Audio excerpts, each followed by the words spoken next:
దేవుని పరిశుద్ధ నామమునకు స్తోత్రం. ఈ శీర్షికలో మీతో చాలా కార్యాలు నేను పంచుకుంటాను. అది మీ ఆత్మీయ అభివృద్ధికి మరి ఆత్మీయ అవగాహనకు చాలా ప్రయోజనకరంగా ఉంటుంది. ఒకరోజు రెవరెండ్ డాక్టర్ జి శ్యామలయ్య గారు మా ఇంటిని దర్శించి ప్రార్థనకు ముందు ఒక వాక్య భాగం చదివినారు. అదేంటంటే ఆదికాండం 26:12 ఇస్సాకు ఆ దేశమందున్న వాడై విత్తనం వేసి ఆ సంవత్సరము 100 ఫలం పొందాను.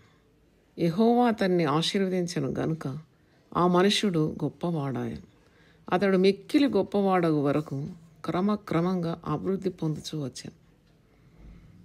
ఈ వాక్యం చదివి ఒక 30 సంవత్సరాలు అయింది, కానీ నా హృదయంలో ఈ మాట నాటుకుంది. అవును, ఇస్సాకును దేవుడు దీవించినాడు. ఒక్కరోజులో వచ్చిన సిరి కాదు అది, నడుమంత్రపు సిరి అంటారు, అది కాదు.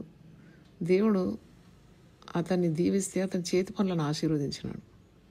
విత్తనం వేస్తే మరి దేవుడు దీవించినాడు కాబట్టి 100 ఫలం పొందుకున్నాడు. అతడు మిక్కిలి గొప్పవాడు వరకు క్రమక్రమంగా అభివృద్ధి పొందుతూ వచ్చానని వాక్యంలో చూస్తున్నాం. అంటే దేవుడు మనల్ని క్రమంగా దీవించే దేవుడు అని నాకు అర్థమైంది.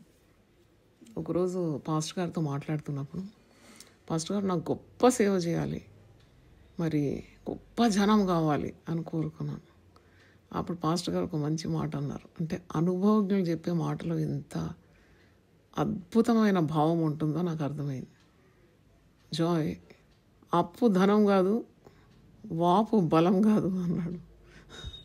ఇది చాలాసేపు ఆలోచించిన ఆయన ఏంటని. అప్పు ధనం కాదు, వాపు బలం కాదు అంటే ఏదో గొప్పగా ఏదో కార్యం ఉన్నంత మాత్రాన దైవాశీర్వాదం కాదు అది.